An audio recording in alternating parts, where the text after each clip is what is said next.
Sight singing is a hugely beneficial skill to have, but it can also be hugely intimidating. And so today we're going to break it down into some small chunks, some small skills that you have to have before you actually start sight singing to make sight singing easier and far less intimidating. The first skill you have to have is to be able to control your voice enough to match a pitch that you hear. For example, if I were to play this pitch for you, can you use your voice to match it? Can you sing la, la? A lot of people really struggle with this at the beginning. Sight singing is not actually about singing. It's more about being able to see a melody and then hear it in your head and be able to reproduce it with your voice. That's really what we're doing with sight singing. So don't worry about being a good singer here. It's more about, can you control your voice and the pitch of your voice to go up and down? So if I play you this note and you sing something like la, it doesn't match. La, now I'm matching it. So it's mostly just, can I control my voice going up and down until I match a pitch? There's a lot of different ways to practice this. You can definitely just do it with somebody else, have someone play a pitch on a piano, and then try and match that pitch with your voice. There are also apps you can use.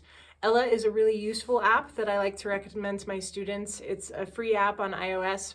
I don't use Android, so I can't really recommend any there, but I'm sure if you searched, you could find something that helped you match pitch like this. Once you can start matching pitch, the second step is to be able to sing a whole step and a half step below any given pitch. So if I give you a pitch like this, can you sing a whole step above it?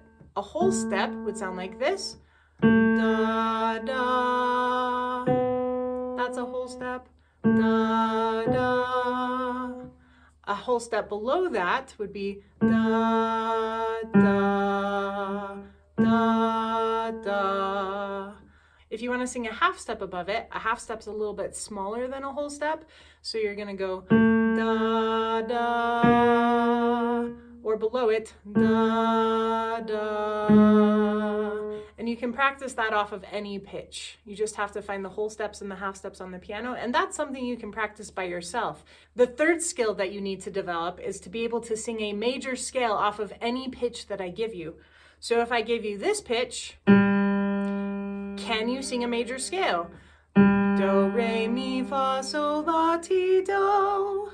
Now, I sing this with solfege because I think you need to learn major scales with some sort of system that goes with it. I prefer solfege. That's what I teach my students because I think solfege is very useful and more applicable in more situations. But you can also just use scale degrees or really any sort of system that you like, as long as it's helping you to think about them with the relationship back to do. Also, when I teach my students major scales like this, we do it with solfege hand signs. So this is do, do, re, mi, fa, sol, la, ti, do.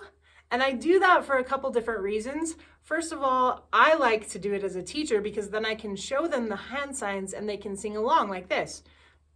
Do, re, mi, re, do, mi, fa, mi, do. But I also like it because it's yet another tool that you can use as a student to learn the relationships between the notes. Having a hand sign, having something physical to do while you sing, for some reason, for a lot of people, it just makes it easier to hear things. It makes it easier to visualize things in your head. And overall, you just become a better sight singer. So once you've learned the whole major scale, then the next step is to be able to sing between any pitch within the scale, jumping and skipping around. I like to start with the 3 pitches of the tonic triad. So do, mi, so. So we could practice by doing something like this. Do, mi, mi, so, mi, do, so, mi, so, mi, so, do, do. Once I have the pitches of the tonic triad down, then I would add re and ti and practice skipping between those. So for example, going do, re, ti, re, do, re, ti, re, do, and just getting really good with those 3 pitches right around there. And then I would start practicing from re to fa, like this. So I would go do, re, fa, mi, fa, re, do, re, mi, fa, re, ti, do. And being able to sing that triad. And once you have those down, then you can start doing any sort of skip. So I could give you do, do, and then I could say, okay, where's fa? Fa. Or I could say, here's do, do, where's so? So. Here's do, do, where's re? Re. And you just practice going to any of the notes within the major scale. Once you've got these basic skills down, then you're ready to start singing. You can start looking at melodies and figuring out what key you're in, and then what the solfege is, or the scale degrees, or whatever system you're using. And you can start practicing singing what you see on the page. Instead of me giving you the hand signs, you're now just looking at the notes and singing the notes. Now, how long it takes to develop sight singing really depends on the person. This could take you anywhere from a week or 2 to a couple of months.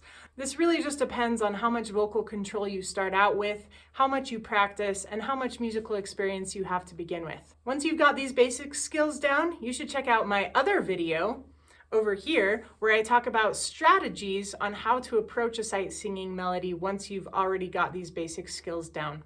And of course, be sure to subscribe for more music theory pro tips.